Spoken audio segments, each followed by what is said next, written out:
सम्मानित सभामुख महोदय, संसदभित्र नै आफ्ना कुराहरू राख्न मन थियो, संसदभित्र राख्न नपाएका हुनाले राष्ट्रिय स्वतन्त्र पार्टी आम नागरिकलाई साक्षी राखेर, यस संसद भवनलाई साक्षी राखेर यहीँ बाहिरबाट सम्मानित सभामुख महोदयलाई यहीँबाट हामी आम सञ्चार माध्यमको सदुपयोग गर्दै आफ्ना कुराहरू राख्न चाहन्छौँ। अहिले बहाल रहेका चाहे अर्थ मन्त्रालयका सचिव लेभलका हुन्, चाहे प्रहरी प्रमुख नै किन नहुन्, उहाँहरूको संलग्नता वा उहाँहरूको चाहिँ ग्रिन सिग्नल वा उहाँहरूको कुनै न कुनै संरक्षण छ कि छैन भन्ने कुरा त शङ्काको विषय भयो, जुन परिमाणमा हामीले यो तस्करीलाई देख्यौँ। आज हामी बाध्य भएर संसदभित्र उठाउनु पर्ने मुद्दाहरू संसद रोकिएको हुनाले बाहिर आएर उठाइरहेका छौँ। म मन्त्रीज्यूलाई सभामुख मार्फत आग्रह गर्न चाहन्छु, एक विज्ञ व्यक्तिहरू म खोजेर दिन सक्छु, तपाईँ इच्छा शक्ति देखाउनुहोस्, तपाईँ गर्छु मात्र भन्नुहोस्, विज्ञ व्यक्तिहरू हामीसँग छन्।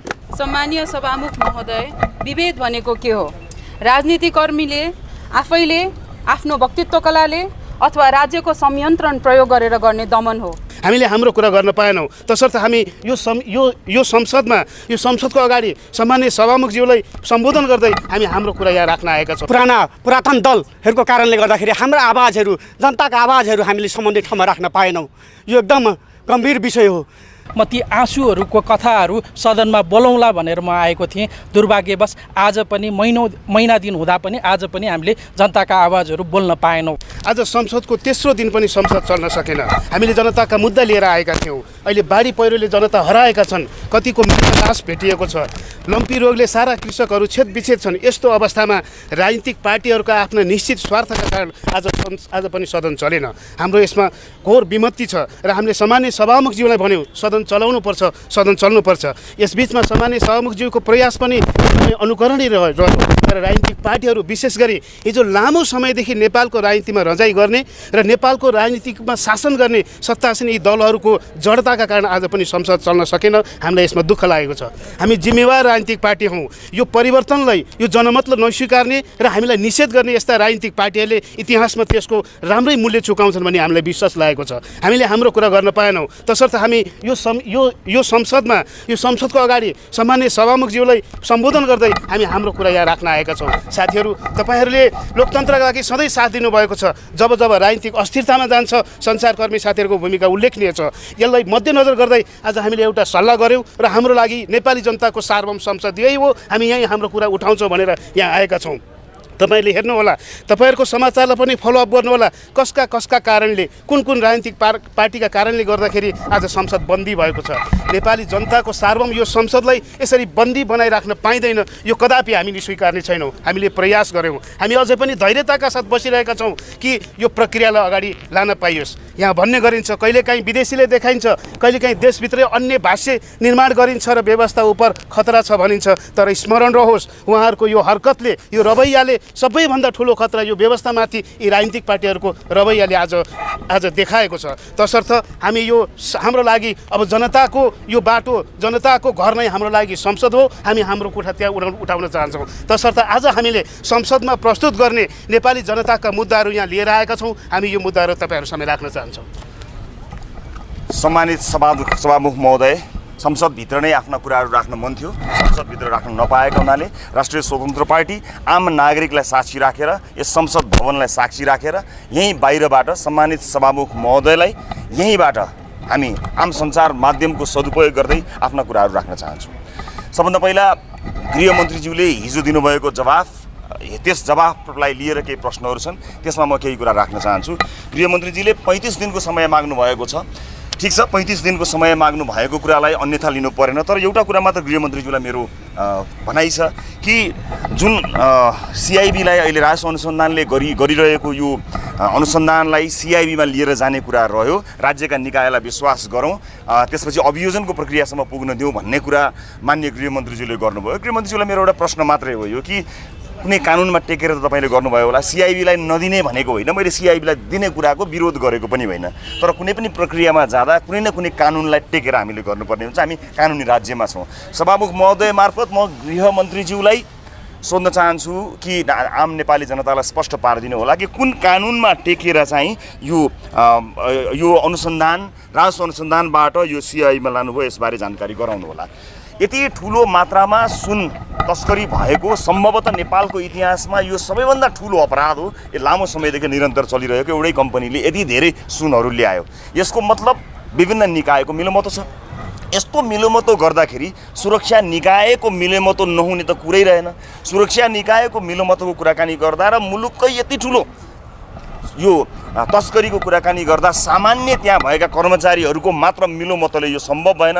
जहाँ चाहिँ यो अनुसन्धानले छापा मार्यो त्यहाँ भएका सामानहरू हेर्नुभयो भने त्यहाँ प्रशस्त त्यस्ता सामानहरू विभिन्न सामानहरू आएका छन्। त्यसभित्र सामान एउटा छ र भित्र सुन राखिएको छ। 18-19 पटकको त एउटै कम्पनीको हामीले देखियो। यसको मतलब सुरक्षा निकायदेखि लिएर भन्सारको ठुलो सहभागिता छ। मन्त्रालय स्तरमा कसको सहभागिता छ म भन्न सक्दिनँ, तर यति ठुलो तस्करीमा उच्चभन्दा उच्च तहको संलग्नता छ भन्ने कुरा कहीँ कतै कसै सामु लुकेको छैन। त्यसकारणले अनुसन्धान गरिरहँदा अहिले बहाल रहेका चाहे अर्थ मन्त्रालयका सचिव लेभलका हुन् चाहे प्रहरी प्रमुख नै किन नहुन्, उहाँहरूको संलग्नता वा उहाँहरूको चाहिँ ग्रिन सिग्नल वा उहाँहरूको कुनै न कुनै संरक्षण छ कि छैन भन्ने कुरा त शङ्काको विषय भयो, जुन परिमाणमा हामीले यो तस्करीलाई देख्यौँ। त्यसले गर्दा उहाँहरू बहाल रहिरहँदा त्यो होल सेट अझ भन्सारको सिङ्गो सेटमध्ये केही मान्छेहरूलाई मात्र हटाएर यो अनुसन्धान अगाडि बढाउँदाखेरि यो अनुसन्धानमा कतिको न्याय होला, यहाँ कतिको चाहिँ नि जायज होला। र अर्को कुरा, फोरेन्सिक ल्याबमा दावा नाम गरेका व्यक्तिको र अन्य संदिग्धहरूको टेलिफोन लगिएको छ। त्यो फोरेन्सिक ल्याबको टेस्टले देखाएको उहाँहरूसँग भएको कुराकानीको सम्पूर्ण विवरण आम नेपाली जनताले हेर्न पाउनुपर्छ। समितिमा या संसदमा त्यसको जस्तो तस्तै हुबहु त्यो फोरेन्सिक ल्याबबाट आएको टेलिफोनमा भएको कुराकानीको त्यसको सम्पूर्ण विवरण एकजनाको मात्र होइन, धेरैको हुनुपर्छ। किनभने केही विवरणहरूबाट केही स्रोतहरूबाट के हामीलाई थाहा भएको छ भने नेपालका केही पूर्व प्रहरी प्रमुखसँग समातिएका दावा भनिएका व्यक्तिको निरन्तर कुराकानी भएको छ। त्यो कुराकानी पारिवारिक कुराकानी हो कि व्यावसायिक कुराकानी हो कि यही तस्करीसँग सम्बन्धित कुराकानी हो। त्यसकारणले सिआइबीलाई दिने कुरामा कुनै सन्देह रहेन। 35 दिन गृहमन्त्रीले माग्नुभएको गृहमन्त्रीज्यूलाई 35 दिन दिउँ। पहिलो कुरा, सामान्य सभामुख मार्फत म यो भन्न चाहन्छु कि सिआइबीलाई त्यो अनुसन्धान जिम्मा लगाउनका लागि कुन कानुनमा टेकियो त्यसबारे स्पष्ट पारिदिनु होला। फोरेन्सिक ल्याबमा बाट आएको रिपोर्ट आम नेपाली जनताले हेर्न पाउनुपर्छ। त्यो जस्ताको तस्तै सार्वजनिक गरियोस्, यो नेपाली जनताले थाहा पाउनुपर्ने हुन्छ।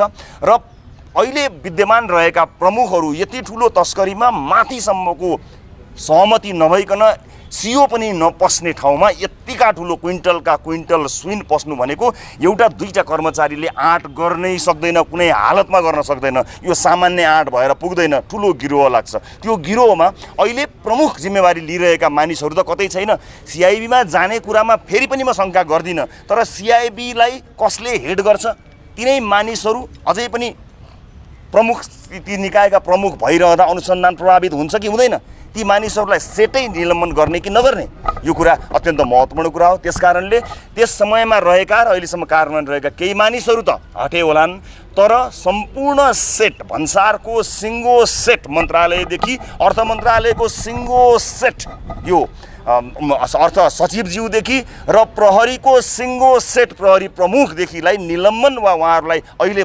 टेम्पोररीली त्यहाँ सहभागी हुन नपाउने किसिमको व्यवस्था नभइकन सिआइबीले बिना प्रभाव यो काम गर्न सक्ला र? गृहमन्त्रीज्यूलाई मेरो प्रश्न। धन्यवाद। सम्मानीय सभामुख महोदय, विभेद भनेको के हो?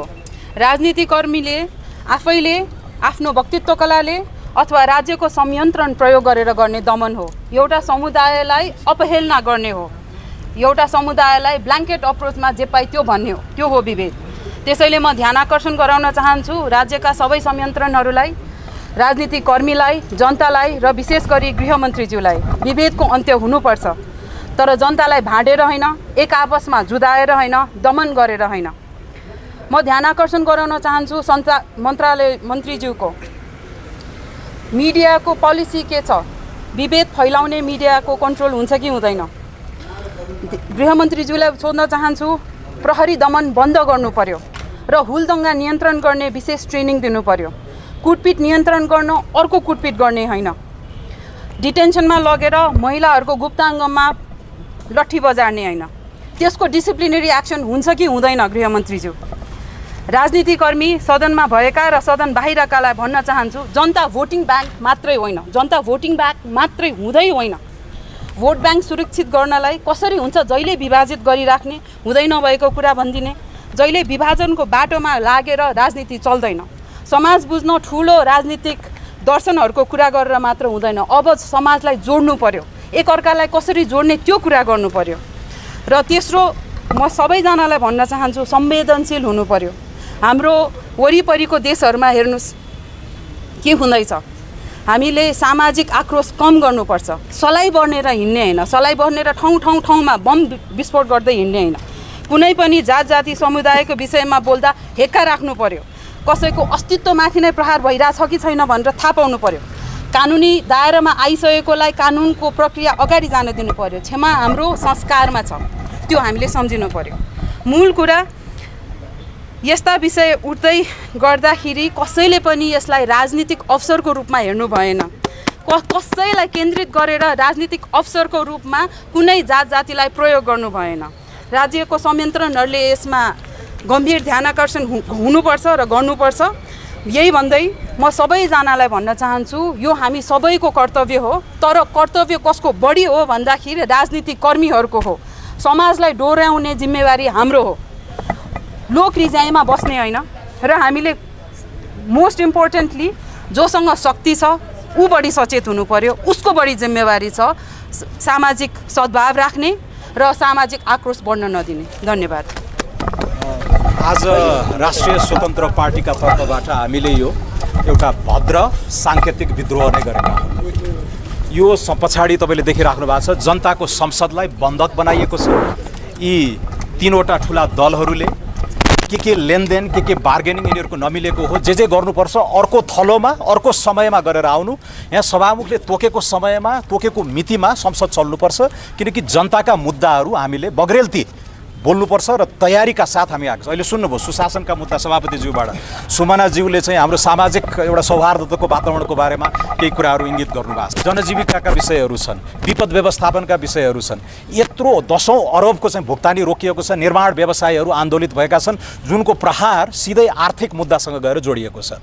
यसपालि हामीले गत साल 2% भन्दा कमको आर्थिक वृद्धि गऱ्यौँ। हाम्रो जस्तो कम प्रति व्यक्ति आय भएको मुलुकमा जहिले पनि पुँजी निर्माणबाट नै त्यो फड्को मार्ने हुन्छ। अर्थतन्त्रलाई चलायमान बनाउनको लागि क्यापिटल फर्मेसन, पुँजी निर्माणबाट नै माथि जाने हो। त्यो चलायमान नभएसम्म अर्थतन्त्र पनि एकदमै चाहिँ गतिहीन भएर बस्ने।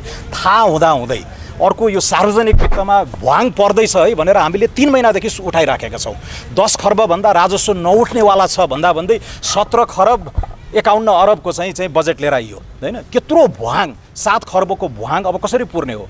के त्यो 23% अफ जीडीपी को ऋणबाट 43% पुर्याइसकेका छ ऋणको भार पनि हैन। भनेपछि यो यस्ता गम्भीर मुद्दाहरूप्रति खै चासो, खै संवेदना यो शासन चलाउनेहरूले यति असंवेदनशील त बिरलै भेटिन्छ अन्य मुलुकहरूमा। त्यसैले आज हामी बाध्य भएर संसदभित्र उठाउनु पर्ने मुद्दाहरू संसद रोकिएको हुनाले बाहिर आएर उठाइरहेका छौँ। संसद अवरोधको विषयमा चाहिँ अवरोध गर्नु सत्ता पक्ष त्यो सँगसँगै हैन निर्माण व्यवसायीको मुद्दा अहिले आन्दोलनरत हुनुहुन्छ। पुरानो भुक्तानी नदिने अनि नयाँ मोबिलाइजेसन अलाउन्स चाहिँ दिइहाल्ने, यसको नियत हेर्नुहोस् त।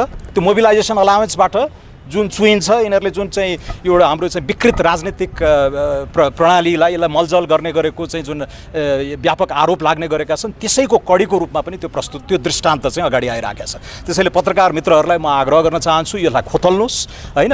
र यसमा यो यतापट्टि सार्वजनिक वित्तले धान्न नसक्ने विकराल अवस्था पनि आउँदैछ, अर्कोतिर प्योर मिसम्यानेजमेन्ट, प्योर इन्कम्पिटेन्सले गर्दाखेरि हामीले अलिअलि गति समाउन खोजेको अर्थतन्त्रलाई पनि निमोट्न खोज्दैछौँ। त्यसैले यसप्रति हामी सबैले एकदम सजग भएर सरकारलाई सचेत गराउनु पर्यो र आम जनतालाई यो कुरा बुझाउनु पर्यो। कहाँ बुझाउनु पर्थ्यो? जनताकै थलो यो पछाडिको संसदमा। तर त्यहाँ बन्धक बनाइएको छ, हामीलाई बोल्न दिइएको छैन। के लेनदेन के सेटिङ हो उनीहरूले गर्नुपर्ने कुरा अन्त्य गरेर आउन्। हामीलाई अब यो संसद सुचारू हुनुपर्छ भनेर हिजो पनि हामीले माग राख्यौँ। 1 बजे घन्टी बज्नुपर्छ भनेर सभापतिज्यूले भन्नुभएको थियो। आज घन्टी अलिकति विलम्ब भए पनि बजाइयो, तर पुनः पुरानै नाटकको पुनरावृत्ति भएको छ। अर्को विपद व्यवस्थापनको हेर्नुहोस् त, मेरै निर्वाचन क्षेत्र तनहुँमा हिजो 144 मिलिमिटर पानी पर्यो बन्दीपुर गाउँपालिकामा। व्यापक धनजनको क्षति हुने जोखिम छ। अर्को मुद्दा हामीले 2-3 महिना अगाडि शून्य समयमै उठाएका थियौँ, यो भीषण हुनेवाला छ यो बर्खायाममा। 120वटा मोबाइल क्याम्पहरू नेसनल डिजास्टर रिस्क म्यानेजमेन्ट अथोरिटीलाई, रिडक्सन एन्ड म्यानेजमेन्ट अथोरिटीलाई एकदमै चाहिँ शक्ति सम्पन्न बनाएर साधन स्रोत सुसज्जित गराएर नेपालका मेन हाइवे आर्टरीहरूमा 120 ठाउँमा चाहिँ म राख्नुपर्छ भनेको थियो।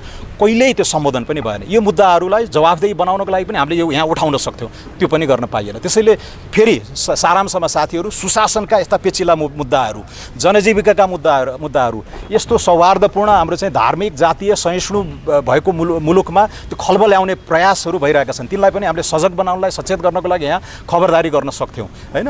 अर्थतन्त्रलाई चलायमान गर्ने मुद्दाहरू यावत जनताका मुद्दाहरूप्रति पुरै असंवेदनशील अनि के हो उनीहरूको अमूर्त खालका व्यक्तिगत स्वार्थमा चाहिँ मुलुकलाई रिगाउने। अब यो अस्वीकार्य छ र त्यसैको साङ्केतिक विरोध र भद्र विद्रोहको स्वरूप चाहिँ हामी राष्ट्रिय स्वतन्त्र पार्टीका माननीय सांसदज्यूहरू यहाँ हामी उभिएका छौँ र यो सन्देश आम नेपालीको घर घरमा पुगोस् भन्ने हाम्रो चाहना छ।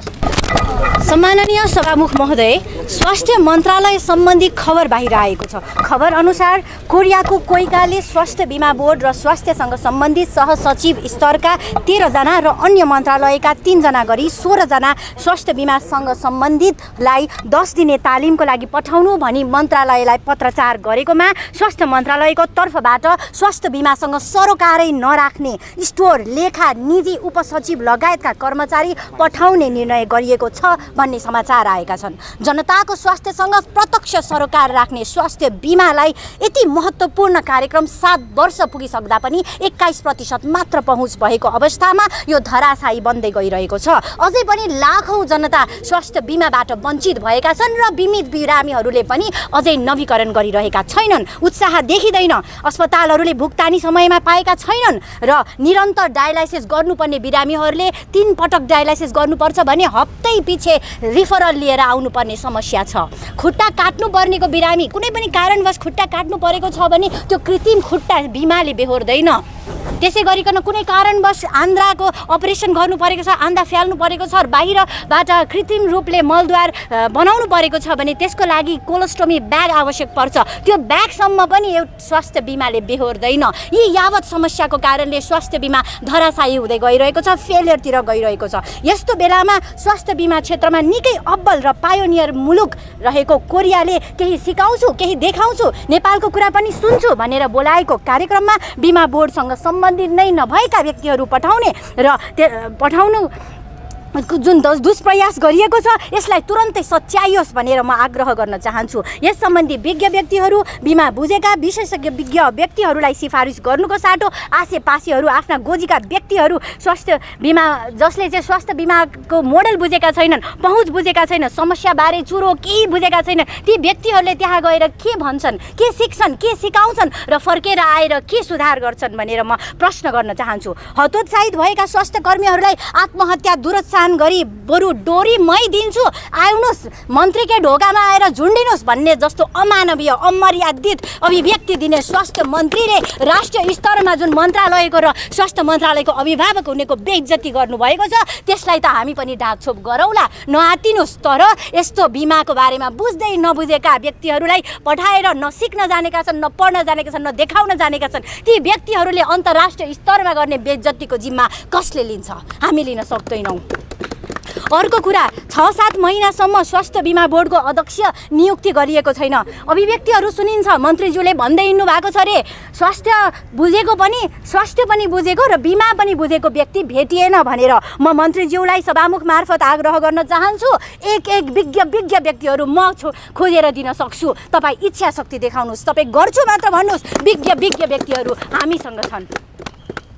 देशका धेरै क्षेत्रहरूमा डेङ्गुले आक्रान्त भएका छन्, त्यसमा सङ्घीय सरकारको कुनै भूमिका देखिएको छैन। आँखा पाक्ने रोगले देशका विभिन्न ठाउँहरूमा विद्यालयहरू समेत पनि बन्द गर्नु परेको अवस्था छ। यो सबैलाई थाहा छ। यहाँ स्वास्थ्य मन्त्रालयको ठुलो भूमिका हुन्छ, तर यो भूमिकामा कुनै पनि चासो नदेखाएर स्वास्थ्य मन्त्रीको प्राथमिकता केमा छ? स्वास्थ्य बिमा तालिमका लागि आफ्नो गोजीका मान्छे रोज्दै हुनुहुन्छ। लाग्दैछ कानुन सम्मत स्वायत्त हुनुपर्ने स्वास्थ्य बिमा बोर्डलाई नै निरीहत्व ल्याउनको लागि स्वास्थ्य मन्त्री आफै प्रपञ्च रच्दै हुनुहुन्छ।